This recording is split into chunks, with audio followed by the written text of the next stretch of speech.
Hello and happy 2026. It is apparently a new year. I mean, I don't necessarily believe that new year actually starts yet. I think that's a spring thing when all the daffodils start coming out and the blossom and all the beautiful goodness, and nature actually says, hey, it's actually time to start blooming now. Right now, I believe it is literally the dead of winter and it is snowing outside, or it has snowed. So happy 2026, because they've told us that that is what it is. If we're measuring by that time, that is what's happening. But happy dead of winter also. So I do love the new year. I love the feeling of it. I love this. It's the same for me as a Sunday night and a Monday morning. I love the feeling of knowing that there's like a fresh start coming, that there is a new day beginning, a new week ahead, to think, okay, right, yeah, I'm going to do it. It's going to be different. I'm going to start it. And like a Sunday night, knowing in anticipation that that Monday is coming. And I know that makes me particularly odd, but I'm just going to embrace it. And so to me, New Year has always been this really quite exciting feeling. And don't get me wrong, I don't subscribe to goals. I would definitely set it more as intentions. And recently I've discovered something from a work perspective that is like the opposite of goals, that is growth anchors. And that feels amazing, by someone called Ari Scott on YouTube. So check them out. And yeah, I think for me, I've been sat here this morning, sort of doing a bit of journaling, sort of thinking, right, it's Monday. It is the first Monday in the new year. We're back to school. It's a beautiful sky. There's snow on the ground. Like, right, let's feel into it. What am I doing? What do I want for this year? What am I hoping to achieve? And I found myself looking at all of my information on my Trello boards for work, for my business, for what Freedom Rising is, for all the pillars that I've got in place, which bizarre is actually only three. And then, of course, my ADHD brain is going, oh, do I need four though? Do I have to reinvent everything completely? I mean, I really feel like I want to, but I'm like, right, take a breath, just take a minute. So I've got my three pillars of voice, heart, and creation. And they are so intrinsically me, like they're literally linked to everything I feel, but also my human design chart and my astrology and all of the pieces. Like, I'm supposed to be here to speak, to communicate, to express, to share. I'm supposed to create, like, quite literally. That is all that's been coming in today. I'm a creator. Like, that is what it is. That is what I am at my essence. And supposed to lead with my heart, and be compassionate and loving and sharing. And I believe that the heart is the gateway to the soul, and so where your soul gifts come through as well. So that's where my sort of three pillars have come from. But I found myself today journaling and, and asking the question of, what if I don't want to do everything that I have been planning, working on, working towards, offering? What if that isn't it? What if I just want to be a full-time artist and just create full-time, non-stop, whatever I want? Painting, drawing, painting on things, digital stuff, my oracle cards, like my book that I'm doing, all of the things. Like, what if that's it? And it's literally sent me into a ever so slight spiral, and self-judgment, I think, as well, from the ADHD side of things, of going, right, you're just trying to find that dopamine, start something new, and then you'll lose it again. You'll find the base level and be like, oh, my dopamine's gone, I'm over it now. So I'm trying not to judge myself. I'm trying to honor where I'm at. And one of the things that I've come back to during my journaling, trying to sort of just sit with myself through this inquiry, is feeling I did a blog about this recently, but feeling that I want to I want to express. I consider myself a creator anyway, and an artist, and someone that is out there. And I've basically said that if I'm not doing coaching and space holding and mentoring or any of those pieces that is in Freedom Rising, if I'm not doing shamanic healings and sessions like that, that is the shamanic practitioner side of the business, if I'm only sitting there and creating and sharing videos, yes, but no one needs anything from me. I just get to speak, I just get to express, I get to do what I want to do, and then I go by and send it, and it's off in the world, and that's it. And that's what I feel I want to do at the minute. That, if I truth be told, I'm kind of tired. Like I'm in recovery from burnout. I've had a lot of stuff going on. I've had a really crazy 18 months. And this year I've given myself, and for the last 3 months as well, I've given myself time off.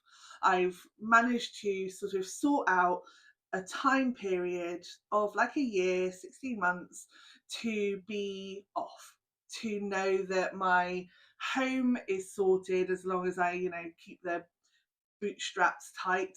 But, if we live frugally and carefully, we're okay. I get time to work on my mental health, to rest, to sit and feel into what I want to do, to create art all day, every day if I want to. Like, I've literally given myself this peace. And I guess I found myself today then sitting down in the usual, right, first Monday of the new year, I'm going to do all the things, and going, oh no, but I actually don't want to do any of the stuff I've done or been doing, or the stuff that I thought I was working towards. Like, I don't really want to do it. I don't want to help anyone. I don't want to be accountable for anyone else's stuff. I don't want to hold space. I don't want to be there personally invested in anything for anyone. And I want to be selfish. And I know that it's so important to be selfish, but that's what I'm sort of coming up against, I guess, is that the piece of me that wants to just be an artist and be a creator, I guess it feels inherently selfish. Like, I found myself looking, and as I was journaling, looking back through things and other pages and other bits and pieces I found, and it's just got me wondering, is my desire to help people, is my natural ability to be the space holder, to be that person that people rely on and lean on and get comfort from, is all of that actually my path and my gifts? It obviously is a gift, and it has been my path, but is that actually where I need to go, or is that a trauma response to feel helpful and useful and be validated in being good enough and worthy? Like, phew, okay, I've held space, like somebody feels better now, okay, good, I can rest easy knowing that I've been useful and I've been supportive and I've been loving and caring. Whereas to sit there and potentially, for argument's sake, saying, no, I haven't, I'm sorry, I love you, but I haven't got the spoons to deal with that right now. And then sitting there creating, wafting around, drinking tea, having a lovely year off, and really doing what lights my soul up, feels inherently selfish. It feels incredibly, you know, harsh and disrespectful and mean. I feel so mean. But I think that's what this year is for me. I think I'm going to have to be selfish. I think I'm going to have to put all the things down and just continue to follow my bliss, what lights me up from an authentic standpoint. If I'm putting down any roles and masks and parts of me that were born of being of service and being validated in that way, then yeah, who even am I? Who knows? I think we go through so many changes, we go through so many versions of ourselves, and none of them is wrong. None of them are invalid or a mistake. It's just part of the journey, right? It's part of actually moving through life and learning things and then unlearning things and then looking at yourself and going, oh, who even am I? And so this is just the next part for me, I think, like really owning my selfishness, really owning putting myself first, putting me first. And it's a terrifying, absolutely terrifying concept, like really scary. But I've been doing it, for the last 6 months or so, and yeah, this is the year that I'm gonna take a year off and see what happens.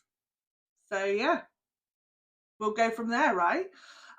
Just finally the artist piece, because we go through all of these things, and then I've explained what was coming up for me, and then the other bit that my mind is telling me then is going, yeah, but you want to be an artist, but do you really think you can?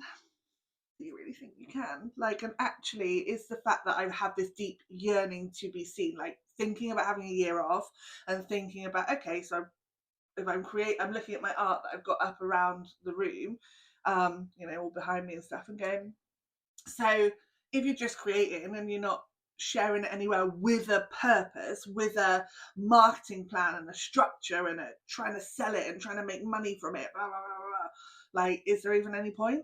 And my ego wounding, the part that's just trying to keep me safe, is like, no, it's not really. You need to have all of that other stuff, that masculine things in place, the structure, the systems in place to make it worthwhile, because you cannot just have a year off.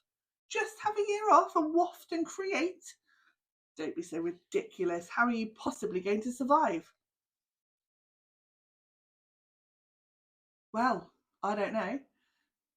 But I've worked my ass off for the last 18 months going through the ringer. And as a reward and a result of that, this is what I've got. A year off. A year to do whatever I want, to let those little voices kick off and to judge me and tell me that I'm being ridiculous. But I'm willing to give it a go, at least until October. So it's technically not a year, it's 3/4 of a year, but that's fine. We'll say it's a year off. And yeah, well, it's terrifying, but I'm looking forward to it. So I'm looking forward to still showing up on videos and podcasts and blogs and doing all of my things. And I am looking forward to continuing to create and finish my Oracle deck. There's only about 10 cards left. So exciting. I've got my book planned. You can't actually see it, but there's like a whole thing on the wall there of all of the magic that is coming through with that. And so yeah, that's what I'm doing this year. I am having a year to focus on me, be selfish, and yeah, put myself first for the first time in 41 years. Whoop, whoop. So, with that being said, what are you doing for yourself this year? When you're setting your goals, your intentions, your growth anchors, your wishes, your dreams, your desires, don't forget to put yourself at the top of that list, because we have to. We have to put ourselves first. We have to do what makes us happy, because we are the only ones living our lives. We are the only ones responsible for ourselves. And if we're feeling depleted and put down or exhausted or anything like that because of all the responsibilities and all the things for everyone else, it's literally so imperative that we think, right, okay, I'm gonna put myself first, because we cannot pour from an empty cup, as my good friend Pablo says. So with that being said, I'm gonna go. I have wafted on for 15 minutes. So thank you for watching and listening. And here's to 2026.